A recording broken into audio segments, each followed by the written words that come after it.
Welcome to Allie and You, the business, success, and lifestyle show. I am Allison Maslan. My friends call me Allie. I'm a serial entrepreneur, a business growth expert, and every week on Allie and You, we bring successful entrepreneurs that share their wisdom, their inspiration, and their insight. And today, we have all that and more because fresh out of college, Gary Vaynerchuk took his family wine business and grew it from 3 million to 60 million in just 5 years. Now he runs VaynerMedia, one of the world's hottest digital agencies, the leading expert in social media.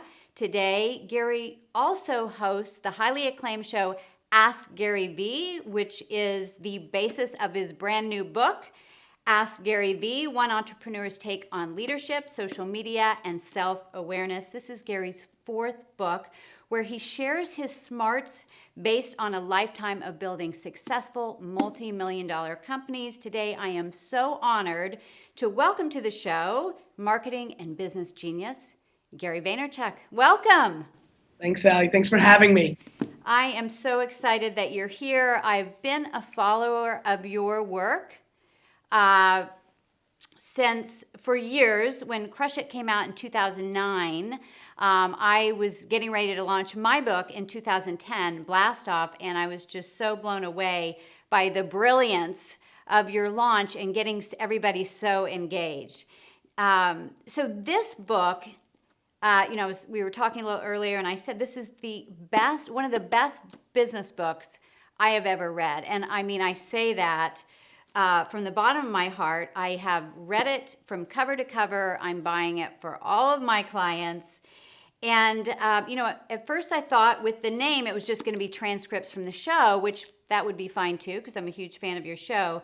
But you really dove deeply into the topics. So it's great for the newbie business owner. It's great for the advanced entrepreneur. Move over E-Myth. This is the new business Bible. So now the show's been on since 2014. While others are watching Game of Thrones, I'm watching the Ask Gary Vee show. But why the book now, and what do you want readers to take from it, Gary? Why the book now is because I was contractually obligated to write another book. So I thought it'd be a good idea not to be sued by HarperCollins. That's a good idea. But more importantly, 18 months ago, I consciously decided that I wanted to continue to push my brand in a Q&A environment.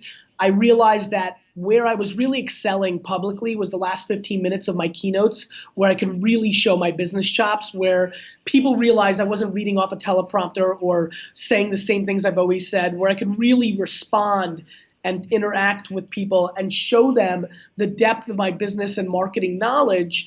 And it just put me in a very good light to that audience. And I realized there was a huge opportunity to reverse engineer what was happening on social, which was I was getting a ton of questions on Twitter and my Facebook page. And so I started the show with a real goal in mind of, one, kind of re-entering the public domain. From 2011 to 2014, I was pretty head down building VaynerMedia. I wasn't putting out a lot of content. I put out jab, jab, jab, right hook, but for the most part, I was very quiet. And number two, more than anything, I wanted to establish myself as somebody who could go to conferences and just do Q&A as the keynote, kind of like a town hall play. And so I've consciously created a show and then consciously created a book around this subject matter. And the truth is, and I really appreciate your accolades to the book, and I've done this long enough. This is my 4th business book. The second and third business book after Crush It, my friends, my admirers, my contemporaries, the people that don't love me as much, they, no question, were less enthusiastic about Thank You Economy and Jab, Jab, Jab, Right Hook than what I'm feeling over the last 2 weeks of Ask Gary Vee. It's very clear to me that Q&A puts me and my content in the best position. And in the world that we now live in, I don't know if you felt this, but I've been pumped because people tell me that they're consuming the content in a way that's sticking because it's kind of like boom, boom, boom, boom, right? It's question, answer, question, answer, question, answer. It's not this drawn out chapter where you're like, wait a minute, what did I just kind of consume? And there's a level of practicality to the format that I think has been really powerful. I think what happens is that the questions pull out a deep wisdom in you that you may not be aware that it's even there. It's just naturally you, and that's why people connect with you. The other books were fantastic, but to me, this is like the culmination of everything together and so much more. So I feel I've been in business for 30 years now, and I feel business is the best way to express your creativity. What I'd like to know is what you love most, Gary, about being an entrepreneur. You know, the truth is, Ali, like, I don't even know how to fully answer that because that's like asking me what's the best thing about being a human being or what's the greatest part of breathing oxygen, right? Like, you know, I, I mean, the best part for me is that I'm doing what I think I naturally was born to do. It was kind of like what was the worst part of my life between 6 and 18 years old. And that was I was forced to do school in a world where that was like ripping my eye directly out of my head, right? Like, Right. to me, the best part is it's my natural being. It's who I am. And I love entrepreneurship and meritocracy and capitalism and market behavior so much. I even like them more than my own well-being. Like, I secretly think that if I deserve to go out of business, that would excite me because I think I deserve it, right? Like, I love the game so much that I'm often, for example, right now we're in a very political climate, and I'm yelling at all my old white dude rich friends in their 60s and 70s who think they're capitalists still because they want a Republican president to protect their money. And I'm like, you're a goddamn loser because you think that just because you made the money, you're entitled to save it. Nobody is keeping IBM or Google or AT&T or BMW alive. That's the market. And nobody should keep an individual alive. This is capitalism. This is business. And you should grind forever. And if you take the foot off the pedal in your 50s, 60s, 70s, and 80s, you should lose upside. You should lose. And so I just love the game of business and entrepreneurship. And to me, that excites me. And that's the best part. Well, and the thing is that, I mean, you were truly a born entrepreneur, pulling people's flowers out and then, getting money for them, and with your lemonade stand franchise from when you were young. If you were to lose everything tomorrow, Gary, you would be able to build it back up again because it all comes from inside of you. I'm the least scared entrepreneur on earth, period. Now, there may be others that are tied with me because they're purebred as well, but like, 100%, Ellie. I secretly want to lose everything just because I want to read what all of you would write about me losing everything and then rise like a phoenix and be like, I told you suckers, like you thought I was down. I'm not down. I'm bigger and badder and stronger than ever. And so I get off on losing, on setbacks because they drive me. I love when I'm humbled. I enjoy that taste. It's delicious. Oh, I'm right there with you. I think for me, I was a single mom for 12 years. I built 10 companies. And the times when my back has been against the wall has been the best because you come out fighting. So, which takes me to my next point with your book, Jab, Jab, Jab, Right Hook, the book you had before this. And you talk about it in chapter 8 in your new book. And just for those viewers that don't know what that means, jabs are the value that you provide the customer, the content, the appreciation, the connection, and the right hook is going for the sale, going for the ask. And so my question is, do you feel that when business owners get stuck and they're not getting the revenue in, is it because they're not jabbing enough or they're not giving enough right hooks? Both. It means that, just like in boxing, if you're not good at jabbing, you probably aren't setting your right hook. Or if you're a great jabber, but when you land your right hook, the person smiles back at you and realizes they can take your punch, and then you're in deep crap, right? So, Right. The answer is both. I think as I watch businesses and entrepreneurs and people on Periscope right now and things of that nature, like I recognize that some people are good at it and some aren't. I think you equally have to be good at both to be great. I think that you could be decent at one or the other and get some minimal return on that investment. So I think the answer is absolutely both. I see it every single day of the week, and so I try to get a lot of people that kind of get the modern world to understand the right hooks matter. I think some people are too hippy dippy and too zen about it all. Right. And then I think there's a lot of people that are just straight, sales, sleazy, what's in it for me, and they have no idea how to throw a true jab. Even their jabs have right hook DNA in them. They're half-assed jabs. They're like humble brags, right? They're coated in right hooks, and I think people can smell that from a mile away, and I think that's a huge mistake. Right. Yeah, I see, because I run a business mastermind called the Pinnacle Global. And business owners, a lot of times when their craft or their passion is what they do, they have a hard time asking, or saying how great they are or asking for the sale. So, Yeah, I wrote jab, jab, jab, right hook more for the people that are just throwing jabs than the people that are just throwing right hooks. right, right. So it's so incredibly rewarding though when you do see the entrepreneurs take your advice and get into the next level of their business. And what I see, Gary, where entrepreneurs struggle is when it's time to scale the business and finding those right team members, taking the leap, moving past their fear.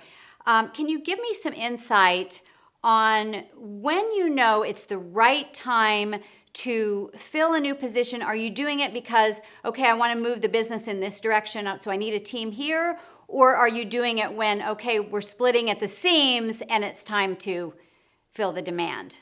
For me, I've run two businesses as an operator, and both of them have grown enormous in revenue in the time that I've run them, right? And so for me as an operator, I'm always over hiring because I know more is coming as long as I'm in control of the wheel. So if you're a sales driven top line revenue CEO and operator like I am, you're hiring ahead of time. Right now VaynerMedia is way over capacity.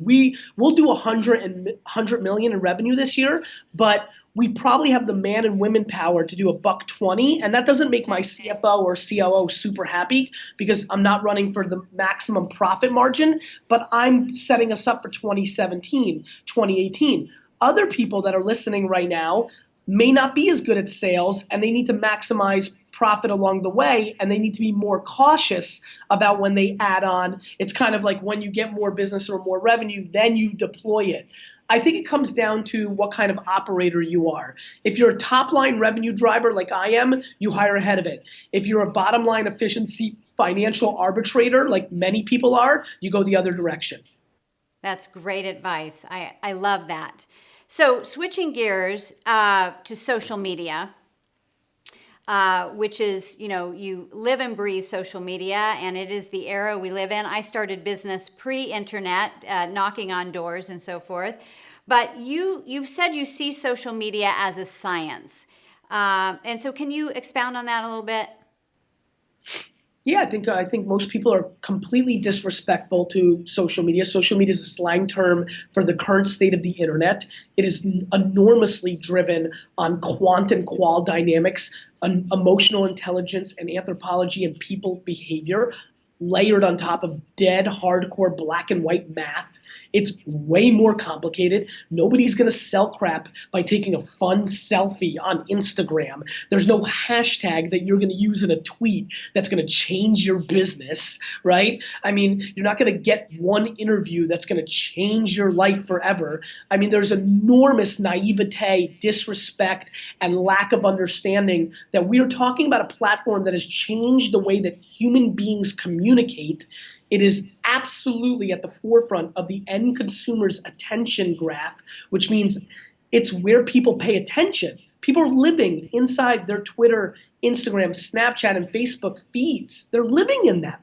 Right. They're spending 20 to 50% of their time, depending on their behavior, in those feeds. If you don't understand that that's a place that you have to figure out how you communicate, how you bring value, how you convert, how you do business, you're making a grave mistake. Again, for everybody that's listening, please understand that social media is a slang term for the current state of the internet. And if you're willing to disrespect the internet and its power and what it means to society and business and everything, actually, well, then you're just naive or being romantic of how the world used to be. And both of them are going to lead to your loss.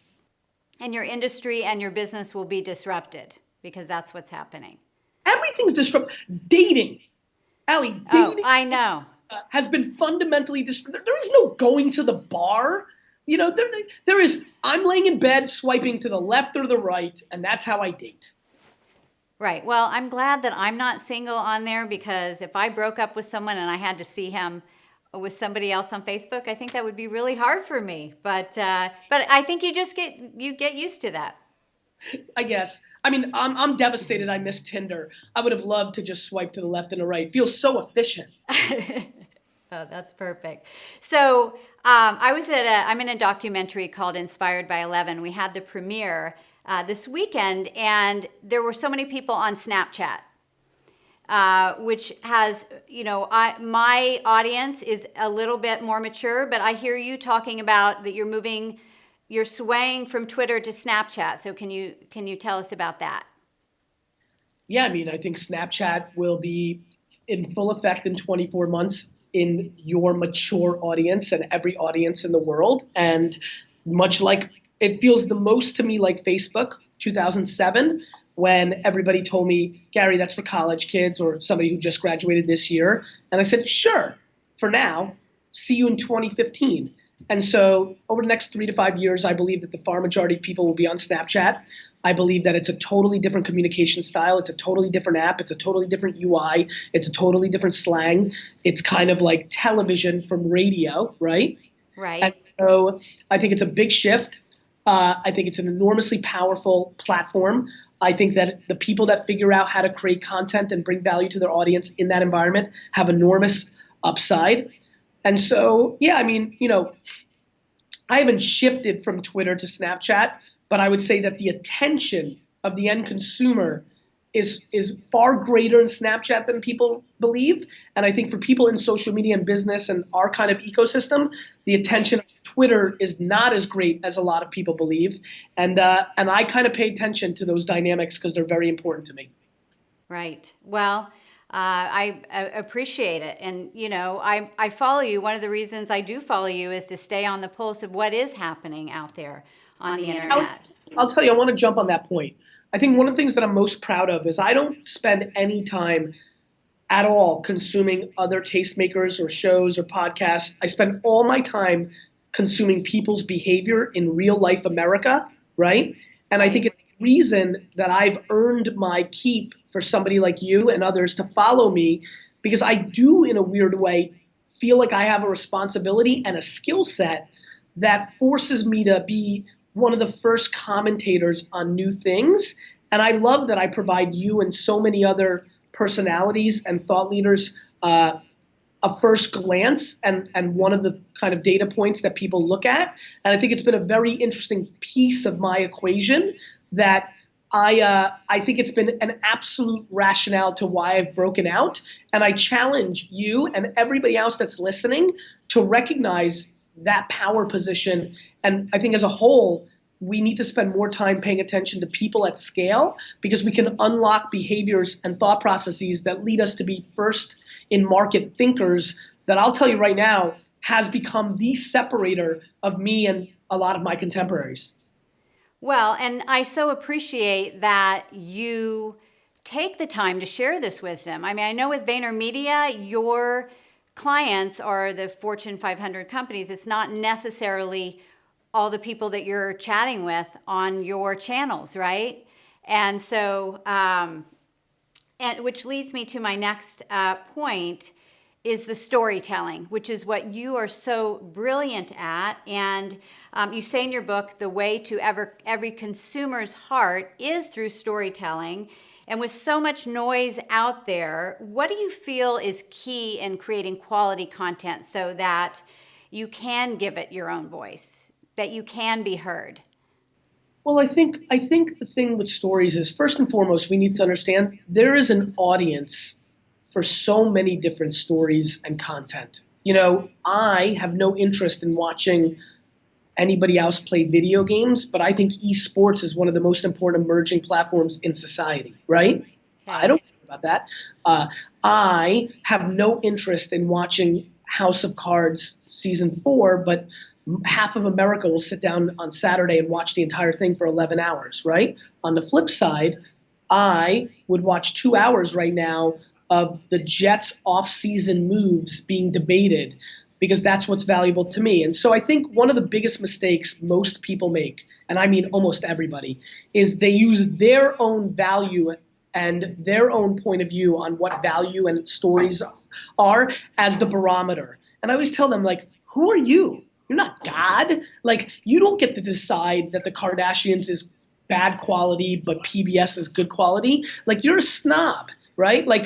So to me, the first thing that everybody listening has to realize is the audience decides. Not you, not me, and I think I'm all fancy, not Barack Obama, not Walter Cronkite, nobody. Nobody gets to decide what quality stories and content are. The end consumer does. And the biggest thing I tell a lot of people, do you know how many people, Ali, email me every day or friends talk to me and say, Gary, I'm putting out such great content and nobody's watching, right? I hear that every day of my life. Every day of my life, multiple people will tell me they're putting out great stuff and nobody's watching, which I reply to saying one of two things are happening. One, you haven't been patient enough to let the audience form around your content, or two, your stuff's not that great.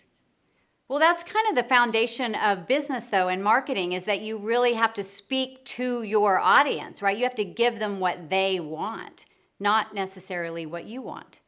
100%. But what's really fascinating is a lot of times there is no cross section on what they want and your skills. A lot of people know what people want, but they're not able to deliver, right? Like at some level, that's, everybody knows what people want out of social media agencies and experts. They want you to come in, pay you, and then your advice and strategy or execution makes them more money than they paid you. Meanwhile, we have 99% of social media pundits that are complete clowns bringing no value, and yes, you have an issue. So I think it's really easy to think about what your audience wants. The problem is, can you actually deliver? And then you have a whole group that has no idea what the audience wants. They know what they want to talk about, but they have no idea how to translate that into consumable and entertaining and information-based content. And that's a problem. If you can't translate what's in your head into written, audio, or visual form that creates an audience, well, then you're vulnerable. That means you didn't pull off the storytelling. Right, right. Well, then they have to go back to the drawing board and keep working at it. But that's business anyway, right? You're constantly tweaking and course correcting all the time, which I think is I think the big course correcting, Ali, I think a lot of people are always doing that, but they put themselves in a global position to not succeed. I think self-awareness, and the reason I have self-awareness in this book yes. is a big deal. We have to understand what we're good and bad at, and you have to let go of what you're bad at. You have to. If you're naturally bad at singing like I am, you shouldn't put your career and your life in a position to become a professional singer. It's a bad idea. And I think a lot of people want to be entrepreneurs and business people because it sounds glamorous to make $1 million a year on your terms, on your own schedule. The problem is it's a talent. It is a talent to be a business person. And you can become the best version of yourself, right? Yes. But it's like being pretty. Like, you can become prettier. You can get tans, you can work out, but mom and dad had sex at the right moment and your nose is your nose. Now you can have plastic surgery. There is no plastic surgery in business. So I need people to wrap their head around that. Okay. I like that. We'll quote you on that one for sure. And actually my dad built the largest chain of women's clothing stores in the United States that were privately owned from 1955 to early 1980s. And he had such a passion for his work, and literally to his last breath, he was giving me business advice. But he would always say, do more of what works and drop what's not. And it says he's a winner, Ali. That's why he won. Yeah. Ali, I don't give a rat's ass about all my failures. And there are so many. And my audience and my contemporaries and my wife and my homies, they know nothing about them. Because the second I take that L to the face, I literally never think about it again. And the majority of the people listening dwell and ponder and try to figure it out. Let me help everybody who's listening right now.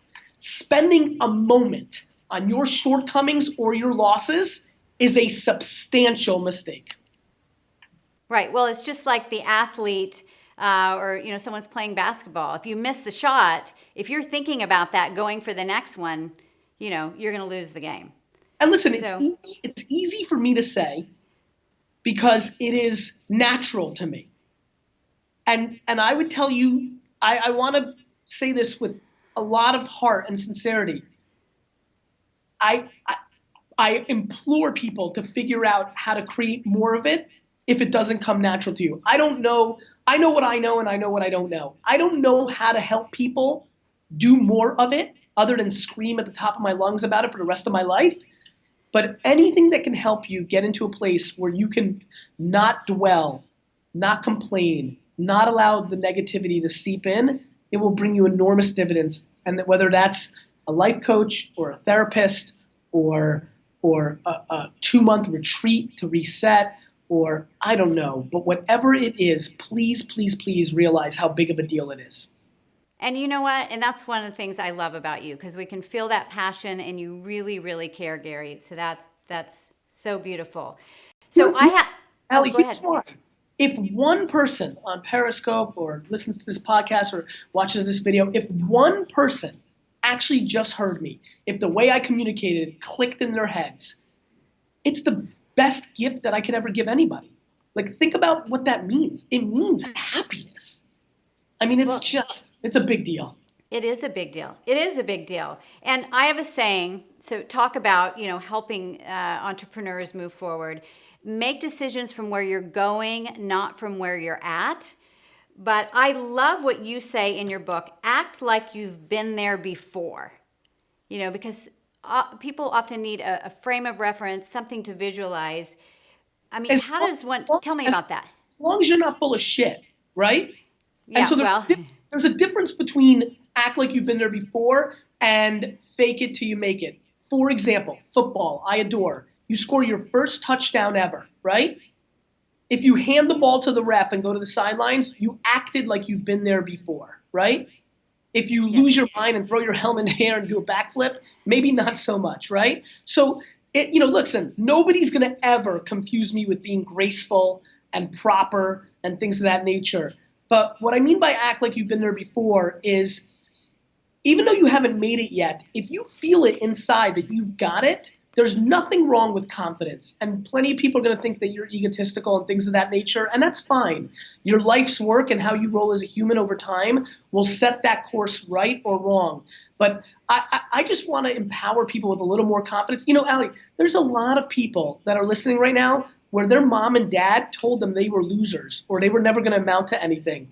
And to me, that is the greatest disservice. And that's serendipity. You don't control who your parents are.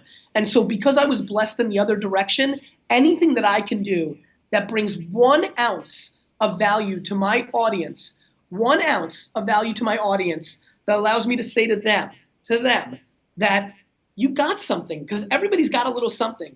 Some people have more than others, but you've got something. And to allow your parents to have suppressed, or your neighborhood, or your older brother to suppress you and say that you're not good is horse crap. And I refuse to stand by and not try at least to have the alternative conversation. Well, it does make a difference, and people hearing this, I think it will make a difference. Obviously, they have to take the action from that, so it has to move beyond that inspiration.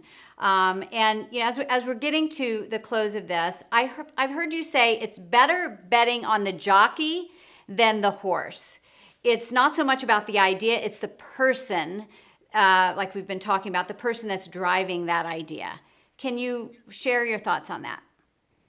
Yeah, I mean, I've had a very successful career in angel investing, and I can tell you that the the CEO has been a bigger variable than the idea, right?